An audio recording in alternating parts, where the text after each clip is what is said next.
Hey guys, welcome to a brand new video to the channel. Welcome to episode 14 of our Runescape 3 Leagues Progress series. So in the previous episode, we had a bit of a banger to be fair. We hit our tier 7 relic, we went for the Icenic Faith and the DPS book, and also we picked our final region, Anachronia.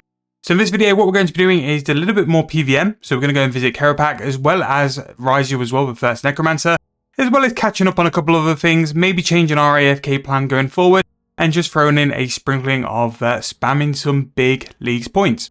As always, if you guys are enjoying the videos, please make sure to leave me a like on the video. Subscribe to the channel if you're brand new. Let me know in the comment section down below how you guys get on with your leagues. How many points are you currently at the minute?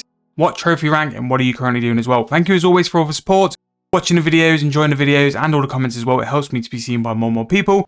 Really hope you guys are enjoying the progress. Let's jump into it and let's go and get some league points in this episode. Okay, so that is the town hall in Anachronia all sorted. In terms of getting advanced time to work, all it literally needed was for me to go to the dig site in Varrock and do the intro, do the tutorial and stuff like that. Because of that, we have that unlocked. And now we can just simply sit here and spam out this. Once this is sorted, we can then go to the Dream of Fire and have our full workforce as well, which will be really important because we'll just get resources a lot quicker. And we can rack it up. So I'm just going to go finish this off and then hopefully we can work out how to get to the Dream of Isla. Because you haven't been given the ring, so maybe I need to go and get a Pontifex ring. I don't know, we shall find out once it's time to go and do it. Okay, so been jumping into a little bit of hard mode Kerapac, and we have actually received our first staff piece. Now essentially for all these kills, I'm pretty much going through the basic formula, which Wazzy explained in his video. Really good detail to where you can basically skip phases and do insane amounts of damage. Simply what I'm doing is stacking Revenge, then Berserking, and then simply using the Lord of Light to then get some insane damage. Now, with Kerapac especially, it took me a couple of tries, and what I found to work best was to let the stacks go up. 18, 19, 20, that's when you can do the real big damage. Quite often you'd sort of do the damage and you'd be like 3,000 off phasing it, and then that's when you're going to kind of go through the next phase and try and do it again. But I've got very efficient at teleporting to wars, resetting at the altar, getting adrenaline and going back. I can see why a lot of people do this for their PVM. I was one of those who'd always much prefer just to stay at the boss, wait for it to respawn and go again, but teleporting to war really is correct. Like, I've seen the error of my ways, and they really were wrong in that. But here we get one of the pretty good kills which I'm looking for. These are the kind of kills you can get and repeat from Kerapac, where it's simply just a one hit. You're just waiting for those revenge stacks to stack up, and then you can go and do the attack afterwards. Now, Kerapac is really good for a couple of reasons. One, the charms we're going to get are going to be pretty immense. We're really just looking for blues, with the kind of XP we're going to get from blues, and the fact that we'll go and do something like Archglaze Saw at a later date to go and get water talismans. It just means that it's a pretty free way to go and rack up some XP. Here you can see I forgot to go to the altar, and that's a bit of a common theme, but again, you're getting used to it, you're getting practice in as well. Now, some other decent drops we get are some Stone Spirits. There are a lot of Stone Spirits which are dropped from Kerapac. We do have bones and hides if we ever need, but well as that, cannonballs could possibly be used. I think there's a few little Slayer tasks or some Slayer task league points we can go and pick up just from doing repetition of Slayer tasks. And I think when I do that, I'll do some of the lower tier stuff. So having cannonballs and a cannon to go and use them on is going to be very beneficial at that point, because it just means we can go and spam out the tasks really nice. And I do think towards the end, actually doing Slayer will be really fun, because we'll have the cannon, we'll have aggression potions because we can go and get the ingredients from the stores, and we'll also have Lord of Light for AoE. It's going to be pretty immense as well. But that is pretty much what I've been doing. It's been incredible XP, and I think on this kill we're going to get a 112 attack. We get so much XP during these stints of PVMs because the bosses are just such good XP. So what I'm going to do is to go to 50 mil attack and then start training the other stats as well up. Just because 50 mil is a task, once you get to like 120, I don't think for the melee stats that's going to give me any points. So in my opinion, not really worth it. But Kerapac, in my opinion, is probably one of the harder ones to learn this at, and if we can kind of nail this really consistently at Kerapac, it's going to help us massively when we delve into the other PVM. Now, originally, when I've done leagues before, the PVM side really hasn't appealed to me, and it's part of the leagues I really haven't enjoyed. However, with the blessings, with how the relics are this year, I am enjoying every single bit of this. I wake up to go and make a video for the morning, but I've always got that itch to PVM first. And doing stuff like this is really great. Like, I really do enjoy it. So big props up for Jagex for completely changing the combat system for this leagues, and it's absolutely worked, and it's been really good. Now, at some point, we do need to go and tackle the serious issue of our blessings. We've still got 5 tasks to go, and Things like this and me enjoying Kerapac and Glacier and all the things I've been sort of experimenting with has stopped me going to do these blessings. But once we've got the blessing and the automaton robot thing for all the perks, we'll only be even stronger, we'll only be doing more damage, and it's just going to be a bit of a bloodbath when we get started. So at some point we need to go and do that. The Gemstone Dragons are going to be something we can now do because we've unlocked the Karamja Diary. So that is something we'll go and push out, and then the Rex Matriarchs can be a little bit fiddly. I think there's a combat achievement which doesn't give a lot of points. It only gives 80 points, but it can be quite hard as well. But we'll get there eventually. But in the meantime, I'm going to keep on racking up some charms because I do need it for summoning, and summoning will be a lot easier with blues as compared to trying to hunt some of the crimson ones because some of the secondaries are a bit fiddly to get. So that is an absolutely massive drop as well. Another piece to the staff. The staff is actually a 400 point task. So the fact we managed to pick 2 up relatively decently is really, really nice. We do have some points for Kerapac to do 50 kills in hard mode. So to get pretty much most of the staff done at 41 KC, really, really nice. And this is the clip of where we've actually finished it as well. So 50 KC at Kerapac done. I believe that might actually be the staff done. But if not, we'll do a couple more Kerapac kills. Really, really nice boss. We've got incredible combat XP as well. So we've got the points from doing the 50 mil attack XP as well. And 200 points from clearing up Kerapac. But this is my first experience as what I've classed as some of the higher tier PVM in RuneScape leagues. So things like Telos, Zami, and the bigger things from there onwards, we're going to have a really big push, a really big go, and hopefully you guys will be enjoying the clips as well. But I'm getting used to that repetition of using those 3 abilities, and the damage you can do is seriously insane. Like, I'm sure I've seen already some 100Ks, which the hit cap being released was just chef's kiss for this league. It's so, so nice.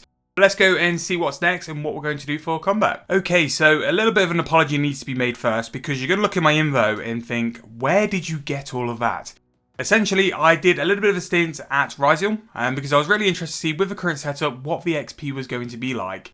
And if it was worth sticking to Hermit to go and train my Necromancy to 50 mil or 120, or to go and do Risial as well. Now, the nice thing about Risial is that there's quite a lot of points hidden behind it. You're going to have points for the Omni Guard, the Soulbound Lantern, the full Necromancer set, as well as the 50 KC task. So just from doing Risial, hopefully in 50 kills, you're going to get upwards of about 800 points. And as well as that, you're going to get the insane Necromancy XP for doing that as well.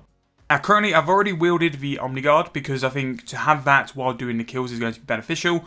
Most of my Risial kills, I've used a shield with the Omni Guard, and it's been pretty chill, to be fair. The Lord of Light just absolutely demolishes it. I'm going to show you a clip in the background where I'm just going to be doing a kill while I ramble on about what we've been doing as well. With the DPS, literally I just rotate between just spamming the 1 button and maybe some Death Schools as well. Death Schools is quite a good ability for this.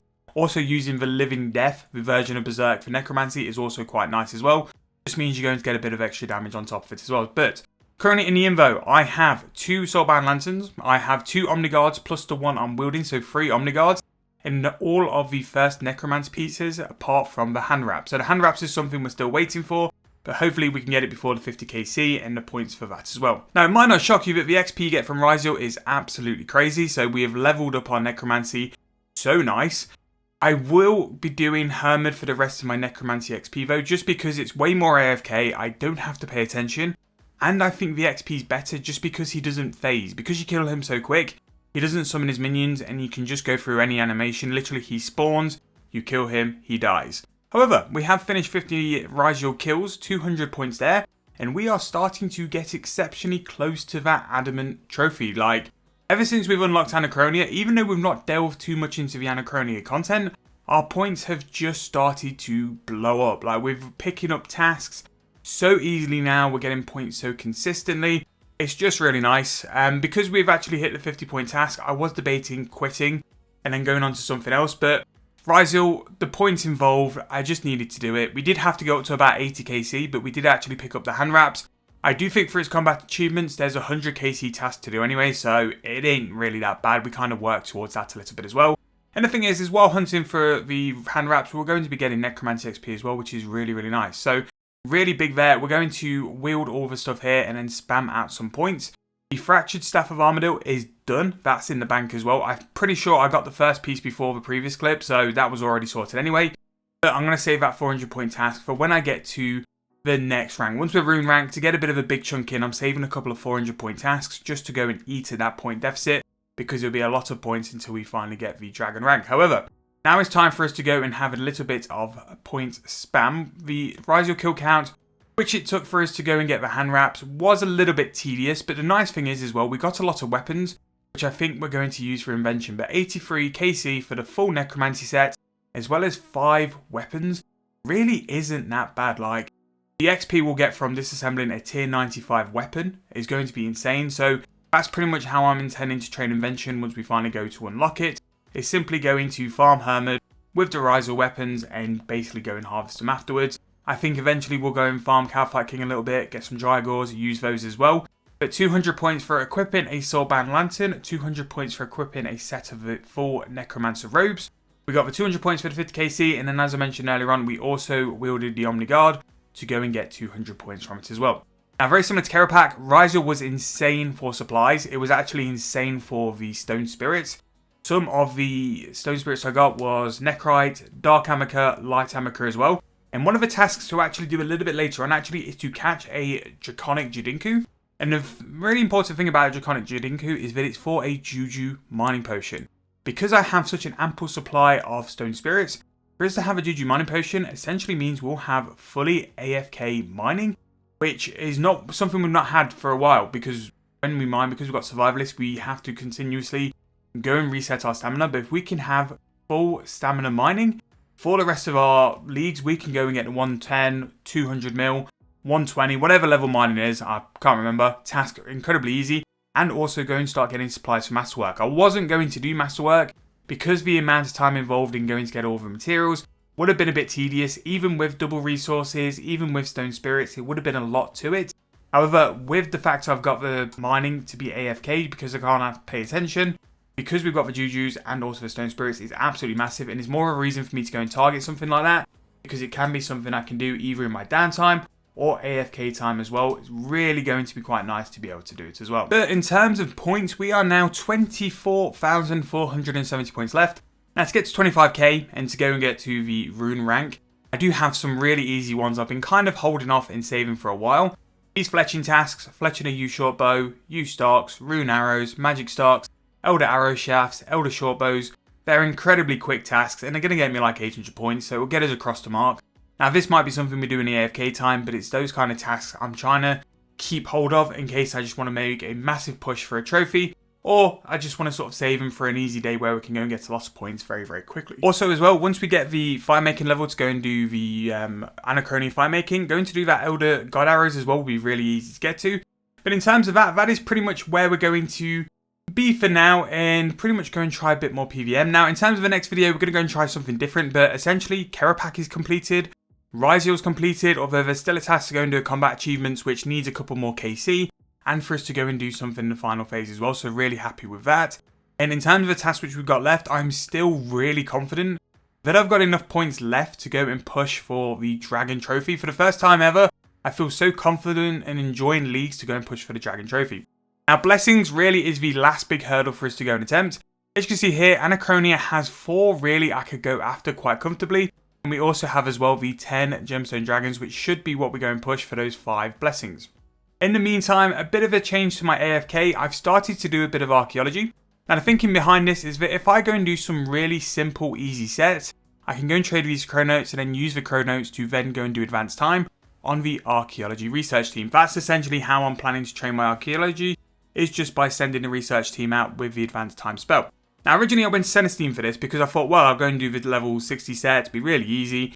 What I've decided to go and do after this, and we might do a little bit in this video, is go to the Alka set base 1. So what this is going to be is really low level archaeology sets, which won't get me incredible XP. It's still going to be about 6 to 8k per artifact we restore. But what I'm hoping is, because I'm so over leveled, because my Matic is so much higher for it, we will get these incredibly quickly. And the archaeology set is really not what I'm going for XP for.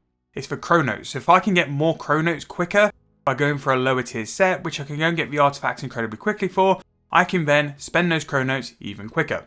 Now, while we've sort of been delving between PVM and then also archaeology, we have done a little stint of summoning as well. I did it at the Haven Hive spot, hoping that I'd get quite a lot of points for the amulet. You need like 4,000 pouches made for the amulet, which I think is a little bit over the top, but 96 is really important because level 95 is going to give us the ability to finish the Karamja Elite, which is going to give us the ability to catch the monkey, which is basically the last task we need to finish for Karamja Elite, but also as well level 96. Now, With the regions I have, I shouldn't be able to summon a yak, but because we got incredibly lucky at Spirit Imblings, we managed to get 6 yak hides. These yaks are part of my plan to go and push for Gates Valadinis. Hopefully the Gates Valadinis can give us a memory dowser. The memory dowser will be massive because then we can then do divination, which gives us divination energy to then work on invention. So invention, we will still need divination energy to go and make augmenters, divine charges, all that kind of good stuff as well. So it's part of a big plan really, but archaeology is going to be my AFK. Hopefully we can rack up quite a lot of chronotes, and then you guys can watch me spam out the advanced time spell for a little while. However, I'm going to wrap this video up. I'm incredibly enjoying my PVM in a minute. I'm going to try and put more PVM clips in. I thought this was going to be the episode we went off. We kind of did. We completed Risial and Kerapac, which is pretty big in terms of points. We've farmed a lot of points from PVM, but I want a bit more combat action, which hopefully we'll have available for you guys in the next video. I'm really sorry it's been voiced over afterwards. It's only been these clips which have been affected, so it won't happen again. I've seen the issue. I'll fix the issue as well. But thank you guys so much for watching. Really hope you enjoyed. As always, can you drop down your comments in the comment section down below? What are you doing for leagues at the minute? What relic are you on? What area you're on? Have you got any problems? Drop in the comment section down below. Thank you guys so much for watching. Really hope you enjoyed. I'll see you guys very soon in the next video.